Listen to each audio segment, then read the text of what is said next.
Let's get on with the details, shall we? Now, the former chairman of the National Media Commission, Cabral Blay Amihie, has described JoyNews' upcoming documentary, Who Killed the Judges, as a great effort aimed at bringing closure to a national tragedy.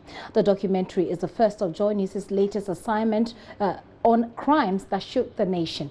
According to Mr. Blay Amihie, who was director of the Ghana Institute of Journalism and a columnist at the time of the incident, many Ghanaians remained unsatisfied about the outcome of police investigations despite the convictions the state secured.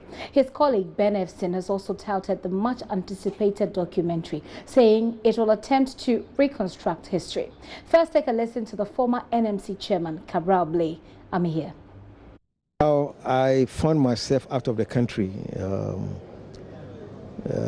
on the day that the horrendous murder took place. I was in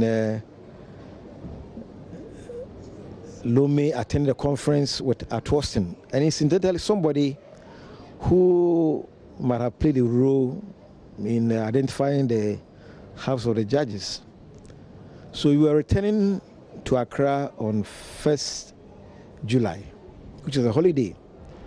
But what we found very strange was that there were a lot of roadblocks all the way from Aflao through the motorway to Accra. So it was when we got to Accra and upon inquiry that we were informed that on 30th June, 3 judges and a military officer were abducted and done to death in a very extreme manner at is it a Budanse or thereabouts. So that's when we learned about it. It was a shock to myself, at Austin, and the gentleman.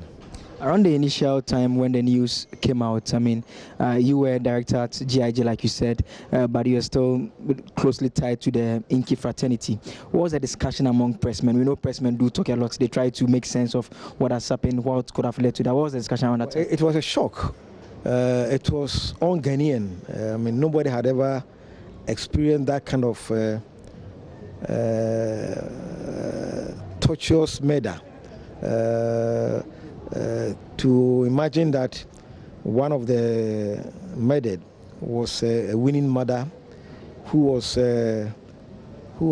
separated from the baby of 3 months, and I happen to know that baby when he grew up, because we were in the same neighborhood subsequently. So it was a shock on Ghanaian, and like all Ghanaians, we were trying to find out who did it, who was responsible, and then it was not possible to find an answer. So you could only gossip and point figures. I had other experiences where a member of the PNDC visited me in the middle of the night and was pointing fingers. So it was quite a very tormenting moment for the nation, particularly for the families. And along the line, I recall that when I edited an independent newspaper, we together with the guide, Crusading Guide, Insight, and a couple of newspapers, I believe the Dispatch, became the platform through which families of the victims, somewhere like Kwabena Japan, pursued a very rightful crusade to find out who was responsible, because he was not satisfied with the verdict. And I played a role when Mr. Jikum, who chaired the tribunal and convicted Amatekwe and the rest, published a book, in which book he raised the same question, the doubts as to the unanswered questions as to who was actually responsible. Yes, Amatekwe and the rest were convicted and executed. I think Amadeka is at large as we speak, and he, if he's alive, will have some some answers. There was a guy, I believe, called Django and the rest.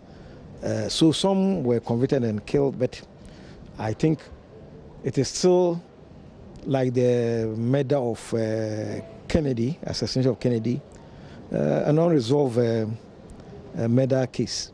If a lot of the interactions we've had with people, we get a sense of people say unanswered, unresolved. Is it to suggest that people believe that the real motive and the instructions, whose instructions they were acting on, are those the kind of ends that people want to be tied to the whole narrative, that to make it conclusive? Well, I think the question that one will want to ask is, what kind of murder was it? Was it an armed robbery? Were the murderers, did they have anything against the judges or the military officer? Was it a political murder? And when you look at the atmosphere, it points to something to do with politics. And that's why, for as long as that political angle is not untied, people will continue to ask questions. What do you make of the idea of Raymond Akwa putting together a documentary on this subject? Well, I'm yet to see the documentary, but it's a good attempt. You see, we tend to believe that history belongs to antiquity. We must revisit history to shape a better future. And what happened then can happen again, because it was a reflection of political intolerance, vengeance, political vengeance, and name it. And all those things can happen again. So what this documentary would do, in my view, would be to initiate more dialogue conversation on that chapter of our history, with a view that it may never happen again. Those who could be held responsible, ultimately responsible for the gruesome murder, I'm sure will not have easy nights with this documentary coming up, because it means that this is an unresolved matter. It can keep coming and coming again. You know, in the U.S., people are still talking about find out who was exactly behind the assassination of Kennedy. And it's not new in history for people to look for closure. For as long as there are doubts, there are ifs and unresolved issues about 30th June, anytime the Bar Association and the nation mourns the death of the three and the officer, we are those people who were responsible, dead or alive, who have uneasy nights. There are some who ask whether it is fair to the victims, those whose relatives, they lost their relatives in this whole incident. Well, those were, to the extent that they were personal tragedies, we don't want to revisit and remind them about their sorrow, about their tragedy. But their tragedy was a national tragedy. And for as long as we don't have the ultimate answers, the nation has a right to keep digging and digging. Because when we find the real brains behind the murder, it will bring some serenity and some foreclosure to those families. Finally, we understand with data from the nation's population census conducted in 2010, it gives the sense that majority of Ghanaians were actually very young at that time of the incident. In fact, majority of our population didn't live within those times. What kind of lessons would you expect the younger generation to pick from that incident going forward? Well, I think that when they watch that film, it should tell them that the freedom that we enjoy today have been at the cost of lives. We take our freedoms for granted. But what the documentary should tell us is that some died so that you will be free. And you also have to consider the fact that in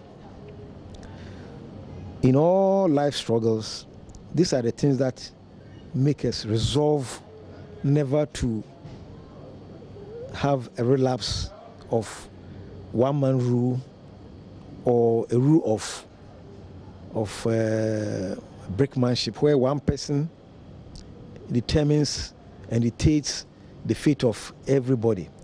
In fact, we fought for democracy so that 30th June and other tragedies of that era will never happen again. Those were the eras of culture of silence. There was such fear. But today, we enjoy freedom. That freedom has been at the price of lives, of many sacrifices. Detained journalists, murdered persons, unknown and known. And so we point to the tragedy of June 30th to remind ourselves that we need to be vigilant and safeguard what we have today and deepen it through good governance, through economic justice, through respect for human life. Cabral Blay Amihere, the former NMC boss. Well, his version is that this will bring closure. Let's listen to the managing editor of the Daily Dispatch share his views on this documentary. 1982, I think, happened on June 1982. I was a national service personnel. Look at the Ministry of Information.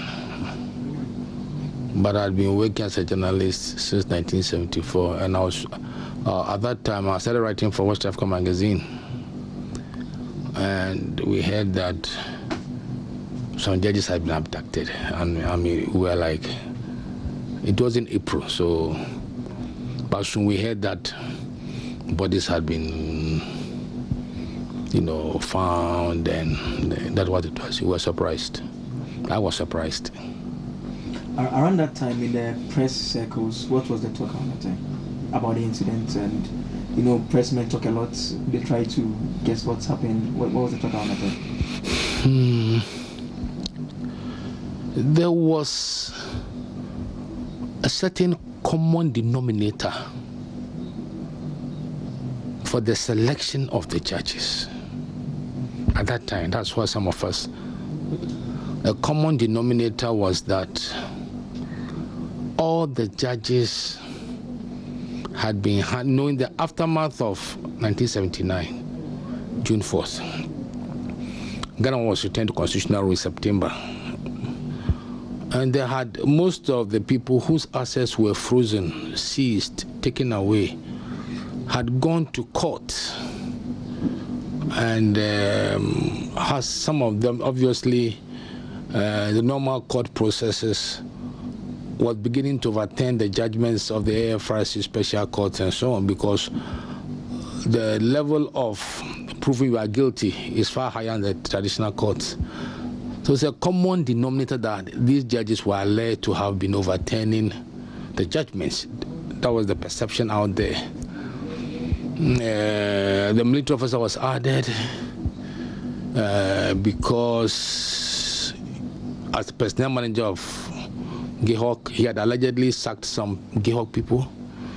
But the common denominator was that they were allegedly overturning the decisions taken during the June 4th. That was the common denominator, that almost all the judges, why this man, then people said this, why this man, why the officer. So that's basically what was around at that time. From the period between news of the abduction, the talk of that time, and subsequently the AG then issuing a report after he had received the work from the investigative team, and some individuals subsequently executed. At the conclusion of that episode, did it seem like we had dealt with the issue once and for all? A day after the bodies were found, then chairman of the PNDC said that that act had been allegedly been committed by opponents of the government to put the government in bad light. Personally, until there are other indications, those suspected to have been involved were executed. But I believe there was more to it. I mean, that is my personal feeling.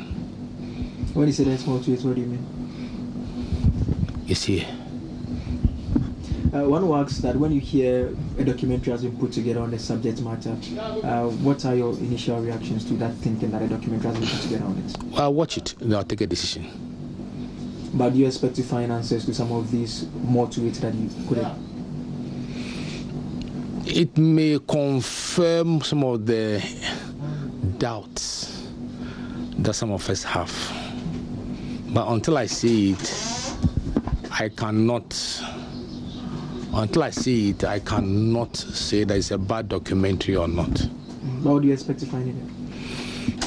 Well, rehashing of events. I'm sure if we talk to Judge Ajekum, the author of a book Who Killed the Judges, or tribunal chairman, spoken to Mr. Kwanson, spoken to some of the investigators and so on. And when I don't know what is in there, I'll watch, then I'll take a decision. But it's a bold attempt, because it's talking about over 30 years now since the incident happened. Yeah. And for those, there are people who are raising concerns about how we could rehash a dark past in our nation's history, and I think we are better off if we move away from it entirely. How do you respond to that? Ask them, why do you have firms still on slave trade?